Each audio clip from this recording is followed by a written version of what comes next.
ऐसा नहीं है कि सिर्फ अमेरिका ही कोरोना की कारगर दवा बनाने का दावा कर रहा है। भारत में कोरोना के कई मरीजों को कुछ विशेष दवाओं से ठीक किया जा चुका है। ये वो दवाएं हैं जो कोरोना के लिए तो नहीं बनी थी, लेकिन जिस तरह से कोरोना वायरस शरीर के कुछ खास अंगों पर हमला करता है, ये दवाएं उसके हमले को न केवल रोकती हैं, बल्कि कई गंभीर मरीज ठीक भी हो चुके हैं इन दवाओं से। यानी भारत में कोरोना का इलाज जिन दवाओं से हो रहा है, उसके अच्छे नतीजे भी आ रहे हैं। और इसी वजह से 90 साल पुरानी दवाओं और कुछ वैक्सीन पर बहुत तेजी से काम चल रहा है। देखिए भारत कोरोना की असरदार दवा के कितने करीब है।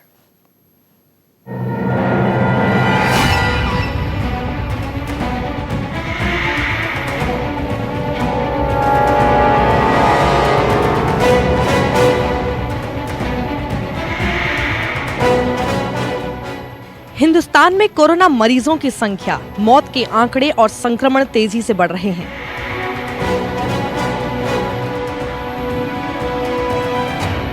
इन सब के बीच खबर है कि भारत में भी अमेरिकी दवा रेमडेसिविर को लेकर हलचल तेज हो गई है।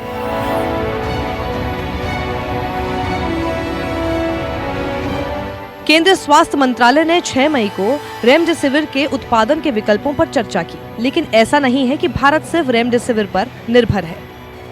देश में ऐसी तमाम दवाओं पर तेजी से रिसर्च और ट्रायल चल रहा है जो कोरोना मरीजों पर असरदार साबित हो रही है। दुनिया को ये बात हैरान कर रही है कि हिंदुस्तान में कोरोना पीड़ितों को उन दवाओं के जरिए ठीक किया जा रहा है जो किसी दूसरी बीमारी के इलाज के लिए बनी थी। कोरोना के लिए 5 तरह के रोगों की दवा इस्तेमाल हो रही है। एड्स, मलेरिया, चर्म रोग, आर्थराइटिस, लेप्रोसी की दवा दी जा रही है। कोविड-19 का अब तक कोई निश्चित इलाज नहीं है। आईसीएमआर ने कोरोना मरीजों के लिए एड्स की दवा को मंजूरी दी। एड्स की दवा से कोरोना के कई मरीज ठीक हो चुके हैं। लेप्रोसी यानी कुष्ठ रोग की दवा भी कोरोना मरीजों को दे रहे हैं। पूरी दुनिया कोरोना जैसी महामारी से लड़ रही है। कोरोना की बीमारी के लिए या फिर कोविड-19 इन्फेक्शन के लिए अभी तक कुछ ठोस इलाज उपलब्ध नहीं हुआ है। कोरोना के मरीजों के ऊपर या फिर कोविड-19 इन्फेक्शन के ऊपर जो भी दवाइयाँ इलाज के लिए इस्तेमाल हो रही है, वो दवाइयाँ अन्य कई बीमारियों के लिए इस्तेमाल होती है, जैसे कि एड्स या HIV, लेप्रोसी या फिर आर्थराइटिस या फिर मलेरिया जैसी बीमारियों में इलाज के लिए उपलब्ध होने वाली दवाइयाँ।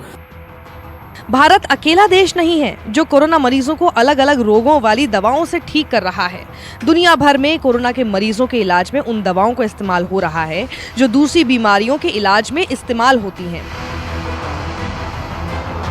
भारत अब तक इस मामले में बाकी देशों के मुकाबले इसीलिए सफल रहा है कि जिस तरह कोरोना मरीजों में अलग अलग लक्षण नजर आ रहे हैं, तो उनकी गंभीरता देखते हुए अलग अलग बीमारियों के इलाज में इस्तेमाल होने वाली दवाएं दी जा रही हैं। आईसीएमआर ने एड्स की दवा के एक कॉम्बिनेशन को मंजूरी दी है। लोपिनाविर, रिटोनाविर दवा कोरोना मरीजों को दी जा रही है। आईसीएमआर ने एड्स की दवा देने के लिए प्रोटोकॉल जारी किया है। किन मरीजों को और किन हालात में दवा देनी है, ये भी तय किया है। कोरोना फैमिली के 2 वायरस के खिलाफ इसका इस्तेमाल हुआ है। सीवियर एक्यूट रेस्पिरेटरी सिंड्रोम यानी सार्स में दवा कारगर है। मिडिल ईस्ट रेस्पिरेटरी सिंड्रोम यानी मर्स में दवा उपयोगी है। ये दवा उन्हें दी जाती है जिन्हें सांस की बहुत परेशानी होती है या बुजुर्ग मरीज जो दूसरी गंभीर बीमारियों से जूझ रहे हों। दवा के इस्तेमाल से पहले मरीज से लिखित इजाजत जरूरी है। आईसीएमआर ने कुछ दवाइयों के बारे में, जैसे रिटोनाविर, लोपिनाविर, इन दवाइयों का जो HIV में अच्छा असर है, उन दवाइयों की मान्यता दी है जो कोरोना के ऊपर भी अच्छा असर दिखा रही है। अन्य कई दवाइयां हैं जैसे क्लोरोक्विन, हाइड्रोक्सीक्लोरोक्विन, जो मलेरिया के अंदर या फिर आर्थराइटिस के पेशेंट्स के अंदर काफी अच्छे रिजल्ट्स देती है। उन दवाइयों का भी कोरोना के पेशेंट्स के ऊपर काफी अच्छा रिजल्ट्स पाया गया है, बट अभी तक पूरी तरह से 100% असरकारक दवाई नहीं मिली है। दर्जन भर से अधिक दवाएं कोविड-19 मरीजों के इलाज में इस्तेमाल हो रही हैं। सूत्रों के मुताबिक इनमें से कुछ दवाओं का भारत में क्लिनिकल ट्रायल भी साथ साथ चल रहा है। लोगों के मन में ये सवाल है कि कोरोना की दवा कारगर होगी या वैक्सीन, तो जवाब ये है कि फिलहाल दोनों महत्वपूर्ण हैं। जो पहले से बीमार हैं उनके लिए वैक्सीन नहीं है। वैक्सीन तो उनके लिए है जो संक्रमित नहीं हुए हैं, ताकि उन्हें इस वायरस से सुरक्षा कवच मिल जाए और भविष्य में संक्रमित ना हो। लेकिन जो संक्रमित हो चुके हैं उनके लिए कारगर दवा जरूरी है। जिस तेजी से कोरोना बढ़ रहा है उसे देखते हुए दवा और वैक्सीन दोनों की जरूरत है। एंटीवायरल ड्रग्स जो वायरस के खिलाफ यूज़ की जाती है, एड्स में यूज़ की जाती है, जैसे लोपिनाविर और रिटोनाविर। अभी तक भी कोई भी ट्रायल्स में इनका भी पूरी तरह कंफर्म रोल सामने नहीं आया है। कुछ और रोग भी हैं जिनकी दवा का इस्तेमाल कोरोना मरीजों के लिए कुछ निश्चित नियमों और हालात के जरिए हो रहा है। त्वचा के रोगों में बायोकॉन की दवा इटोलिजुमाब भी दी जाती है। कोरोना मरीजों को भी ये दवा कुछ विशेष हालात में दी जा रही है। ये दवा एंटी इन्फ्लेमेटरी है, यानी बैक्टीरिया के प्रति इम्यूनिटी बढ़ाती है। इटोलिजुमाब का मुंबई और दिल्ली में क्लिनिकल ट्रायल चल रहा है। आर्थराइटिस में इस्तेमाल होने वाली टोसिलिजुमाब का इस्तेमाल हो रहा है। टोसिलिजुमाब भी इम्यून सिस्टम को बढ़ाने में मददगार होती है। टोसिलिजुमाब का भी देश में क्लिनिकल ट्रायल चल रहा है। लेप्रेसी यानी कुष्ठ रोग में माइक्रोबैक्टीरियम W दवा का इस्तेमाल होता है। सीवियर ब्लड इन्फेक्शन जैसे मामलों में भी इसका इस्तेमाल होने लगा है। सेप्सिवैक नाम की दवा भी कुष्ठ रोग में इस्तेमाल होती है। कोरोना के मरीजों पर कुष्ठ रोग की दवाओं का टेस्ट हो रहा है। PGI चंडीगढ़ और भोपाल एम्स में क्लिनिकल ट्रायल चल रहा है। कई वैज्ञानिकों और डॉक्टर्स के मन में ये सवाल है कि कुष्ठ रोग में इस्तेमाल होने वाली दवा MW एक बैक्टीरिया है, जबकि कोविड-19 एक वायरस है। बैक्टीरिया हमेशा वायरस के सामने कमजोर होते हैं। फिर ये दवा कैसे असरदार साबित होगी? दरअसल MW एक माइक्रोबैक्टीरिया है।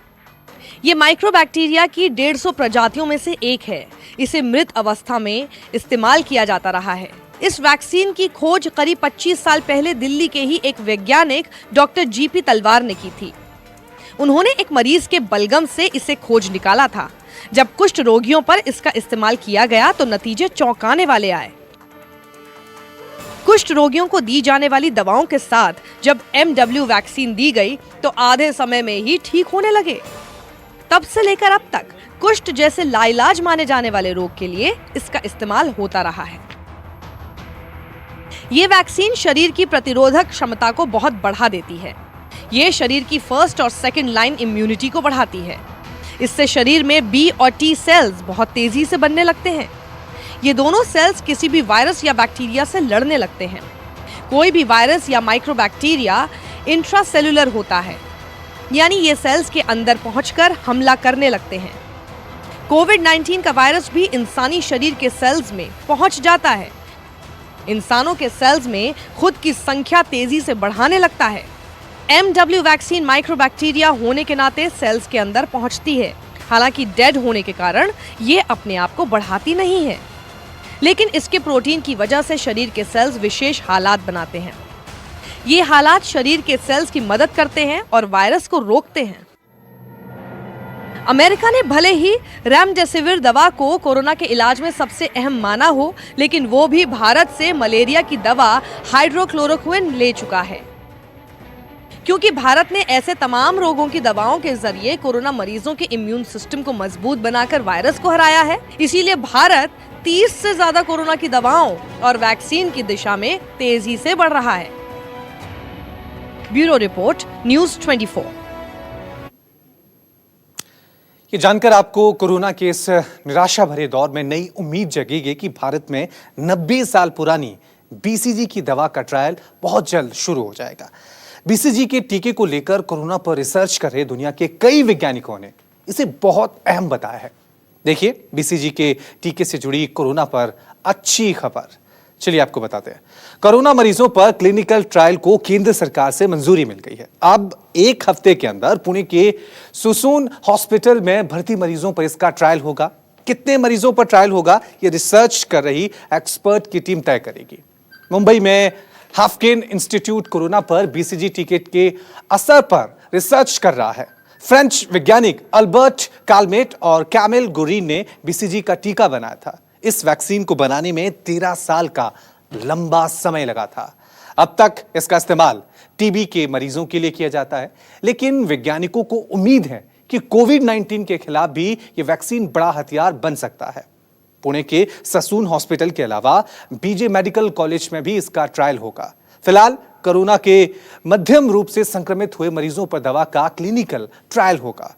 गंभीर या हल्के संक्रमण वाले रोगियों को अभी इससे बाहर रखा गया है। मध्यम रोगियों पर ट्रायल से बीसीजी वैक्सीन के असर की गंभीरता का पता चलेगा। हम आपको बता दें कि हाफकिन इंस्टीट्यूट देश का सबसे पुराना बायोमेडिकल रिसर्च संस्थान है। मुंबई में हाफकिन इंस्टीट्यूट की स्थापना साल 1899 में हुई थी। इसका नाम वैज्ञानिक डॉक्टर वाल्डेमर के हाफकिन के नाम पर रखा गया है। डॉक्टर वाल्डेमर ही वो वैज्ञानिक हैं जिन्होंने प्लेग जैसी महामारी के टीके का आविष्कार किया था। हाफकिन संस्थान भारत में संक्रामक रोगों की रिसर्च का अहम केंद्र है और उम्मीद करते हैं कि भारतीय वैज्ञानिकों की ये जो कोशिश है वो जरूर कामयाब हो।